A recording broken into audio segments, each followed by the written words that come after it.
Preparando o povo para o breve retorno do Salvador. Apresenta...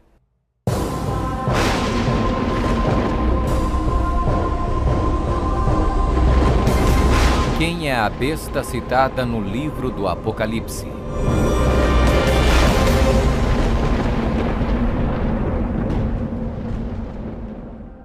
O livro do Apocalipse é um dos livros mais amplamente discutidos e debatidos entre estudantes da Bíblia e acadêmicos seculares. Em suas páginas estão registradas as advertências mais aterradoras e profecias explícitas que se possa imaginar. Bem-aventurado aquele que guarda as palavras da profecia deste livro. Um dos símbolos mais cativantes, mas muitas vezes mal interpretado das escrituras apocalípticas do Apocalipse, está no capítulo 13, onde fala sobre a besta do mar, que muitas vezes é referida simplesmente como a besta. Durante séculos, muitas pessoas têm incessantemente especulado qual a identidade da besta. A Bíblia, no entanto, é o seu próprio intérprete. Ao comparar Escritura com Escritura e permitindo que a Bíblia se interprete a si mesma, a identidade da besta torna-se indiscutivelmente clara. Observação: nas profecias bíblicas, a besta simplesmente representa um reino. A besta do mar está inexoravelmente ligada a dois outros símbolos usados na Bíblia, todos representando o mesmo poder e o mesmo reino. Apocalipse 17. A prostituta montada numa besta de 7 cabeças. Daniel 7. O chifre pequeno.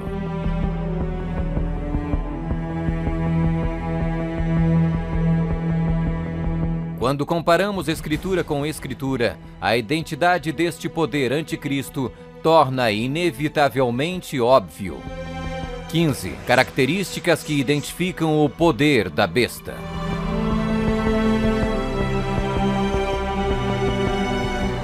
1. É uma igreja e uma cidade.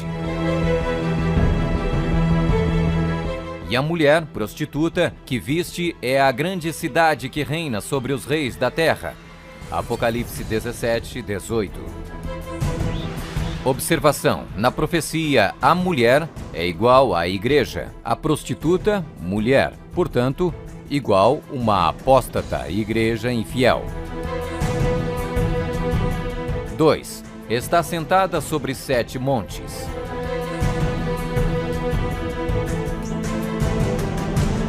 Aqui está a mente que tem sabedoria. As 7 cabeças são 7 montes, sobre os quais se senta a mulher. Apocalipse 17, 9.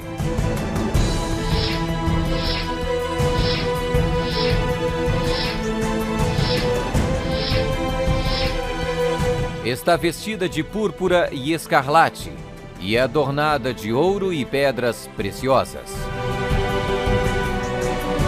A mulher, igreja, estava coberta de púrpura e escarlate, e adornada de ouro, de pedras preciosas e pérolas. Apocalipse 17, 4. 4. Exerce poder sobre todos os habitantes da terra. Também foi-lhe dada autoridade sobre toda a tribo, povo, língua e nação. 5. Surgiu de uma área densamente povoada, com uma diversidade cultural.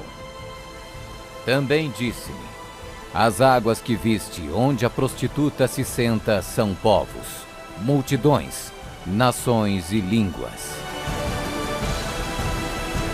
6. Completamente erradicou 3 reinos quando subiu ao poder. Atentando nesses chifres, reparei que nascia de entre eles um outro mais pequeno, e que na sequência disso, 3 outros foram arrancados, com a raiz e tudo, para lhe deixar espaço. Observação: na profecia, o chifre igual um rei, reino. 7. Faz guerra com os santos. Vi a mulher embriagada com o sangue dos santos e com o sangue dos mártires de Jesus.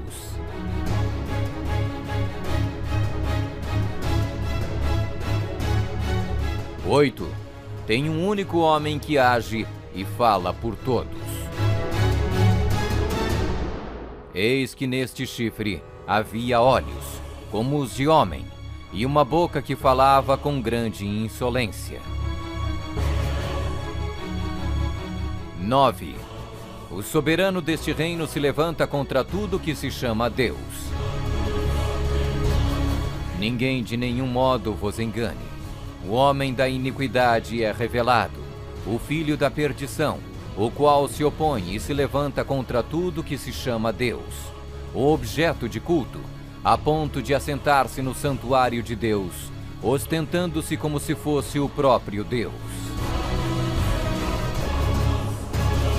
10. O soberano deste reino identifica-se com o número 666. Aqui está a sabedoria. Aquele que tenha entendimento, calcule o número da besta, pois é número de homem. Ora, esse número é 666.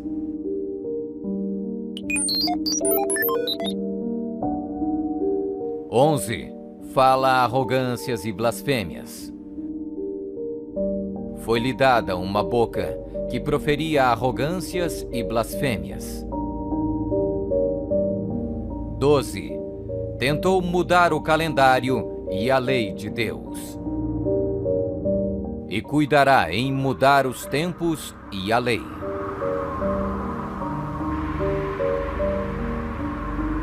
13. Governou por 1260 anos. E foi-lhe dada a autoridade para agir 42 meses.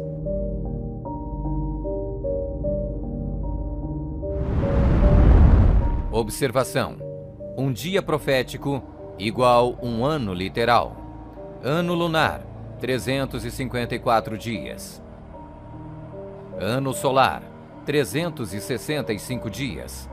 Ano bíblico lunisolar, uma média de 360 dias. 42 meses, igual 3,5 anos, igual 1260 dias. 1260 dias proféticos, igual 1260 anos. 14. Sua autoridade foi destituída por um poder civil e foi tomada em cativeiro. Se alguém leva para cativeiro vai. Se alguém matar à espada, necessário é que seja morto à espada. Observação: a espada aqui indica o poder civil. 15. Foi mortalmente ferida, mas acabará por se recuperar. Então vi uma dessas cabeças como golpeada de morte. Mas essa ferida mortal foi curada, e toda a terra se maravilhou, seguindo a besta.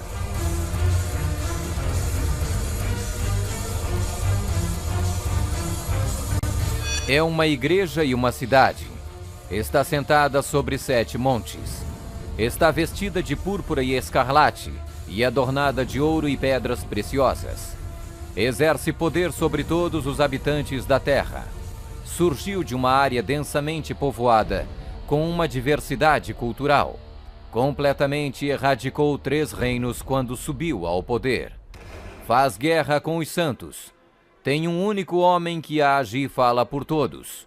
O soberano deste reino se levanta contra tudo que se chama Deus.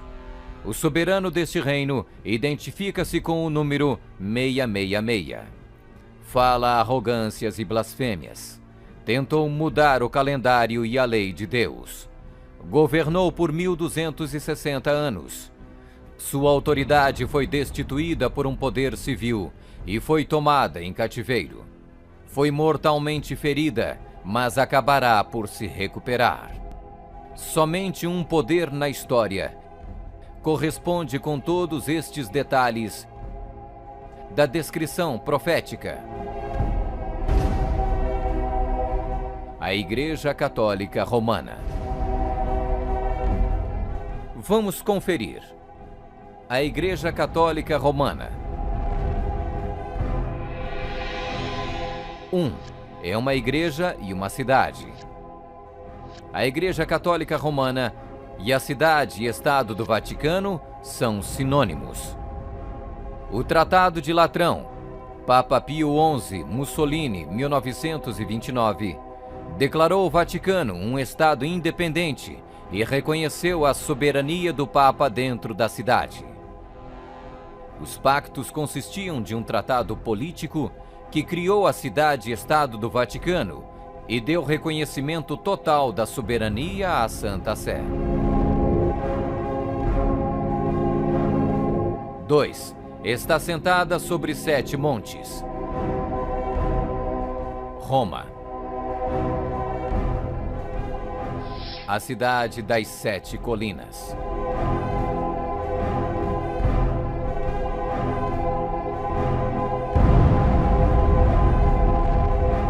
Palatino, o Capitólio, o Aventino, Célio, Esquilino, o Viminale, Quirinale.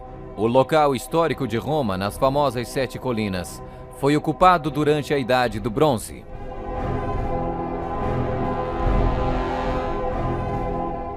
3. Está vestida de púrpura e escarlate e adornada de ouro e pedras preciosas. A cor para os bispos e outros prelados é púrpura, para os cardeais é escarlate.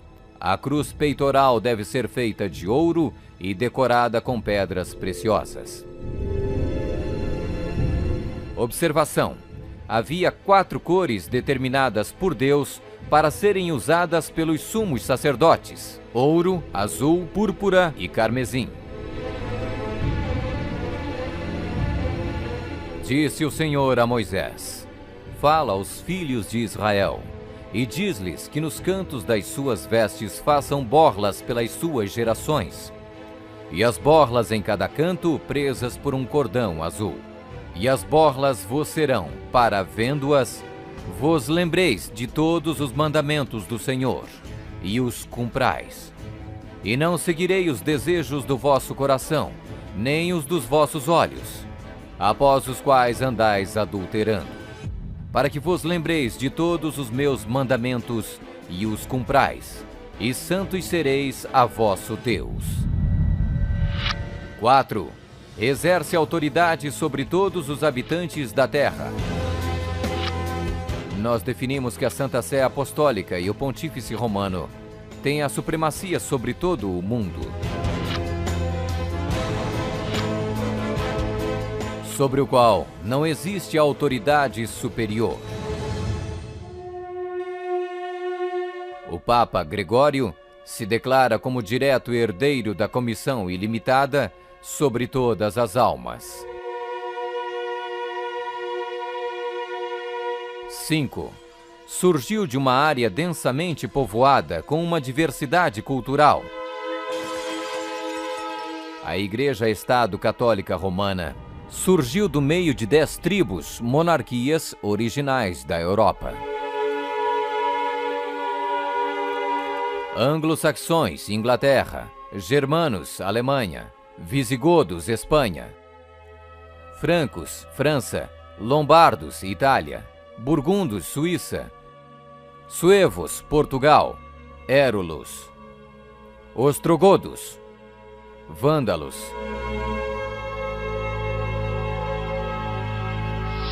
6. Completamente erradicou 3 reinos quando subiu ao poder. A história registra que o Papado de Roma eliminou 3 das 10 originais tribos da Europa: os vândalos, 454 d.C., os érulos, 493 d.C., os ostrogodos, 538 d.C.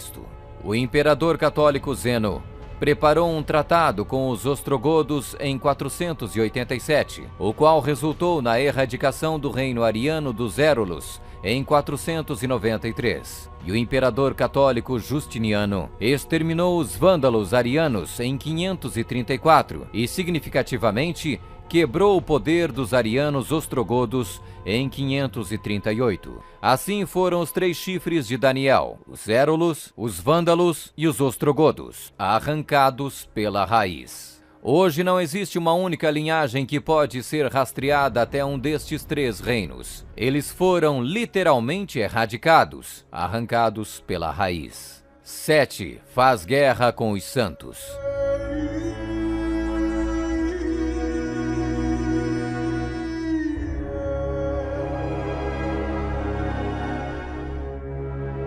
Que a Igreja de Roma derramou mais sangue inocente do que qualquer outra instituição que tenha existido na humanidade não será colocada em dúvida por nenhum protestante que possua bons conhecimentos de história.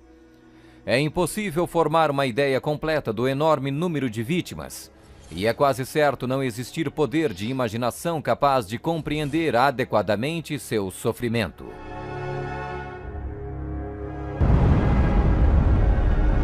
8. Tem um único homem que age e fala por todos. O Papa é o único porta-voz de toda a Igreja Romana. 9. O soberano deste reino se levanta contra tudo que se chama Deus. Nós detemos nesta terra o lugar de Deus Todo-Poderoso.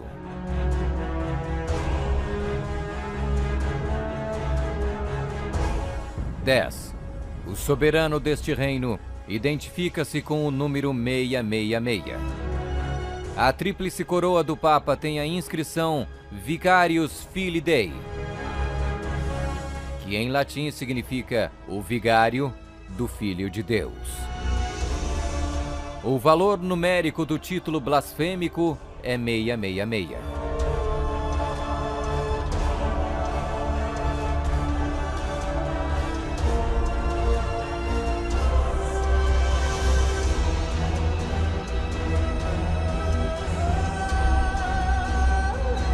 11. Fala arrogâncias e blasfêmias.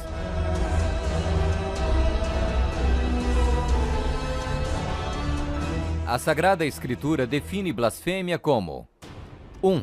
Afirmam ser Deus na terra. O Papa não é apenas o representante de Jesus Cristo, mas ele é Jesus Cristo, ele mesmo oculto sob o véu da carne. 2. Afirma o poder de perdoar pecados. Esta autoridade judicial irá até mesmo incluir o poder de perdoar pecados. 3. Perseguir o povo do Altíssimo em nome do Altíssimo. Devemos classificar a Inquisição como uma das manchas mais negras dos registros da humanidade. Alguns historiadores estimam que mais de 100 milhões de pessoas foram mortas pela Igreja Romana durante a Inquisição. Sob um véu de cristianismo, a besta perseguiu e matou os verdadeiros seguidores de Deus e outros que não conformaram com suas regras. 12. Tentou mudar o calendário e a lei de Deus. O Papa é de tão grande autoridade e poder que pode modificar, explicar ou interpretar mesmo as leis divinas. O domingo é uma instituição católica e sua pretensão de observância pode ser defendida somente em princípios católicos. Do início ao fim das Escrituras, não há uma única passagem que justifique a transferência do culto público semanal do último dia da semana para o primeiro. A Igreja Católica declara naturalmente ter sido a mudança do sábado para o domingo um ato seu, e o ato é um sinal de sua autoridade eclesiástica. Observação: esta mudança não foi simplesmente uma troca de dias de culto, foi uma mudança de calendários. No século IV, Roma adotou um falso calendário pagão e proibiu o calendário lunisolar bíblico. O papado também removeu o segundo mandamento, que proíbe a adoração de ídolos. A fim de manter 10 mandamentos, eles dividiram o 10º mandamento em 2 partes. 13. Governou por 1260 anos. 538 d.C. O papado, trabalhando em conjunto com o governo civil, acabou com o poder dos ostrogodos, deixando sua reivindicação de supremacia eclesiástica incontestada. A Igreja Romana poderia e pode exercer sua plena autoridade. 1798 d.C. Em 1798, o general Berthier da França fez a sua entrada em Roma, aboliu o governo papal e estabeleceu um secular.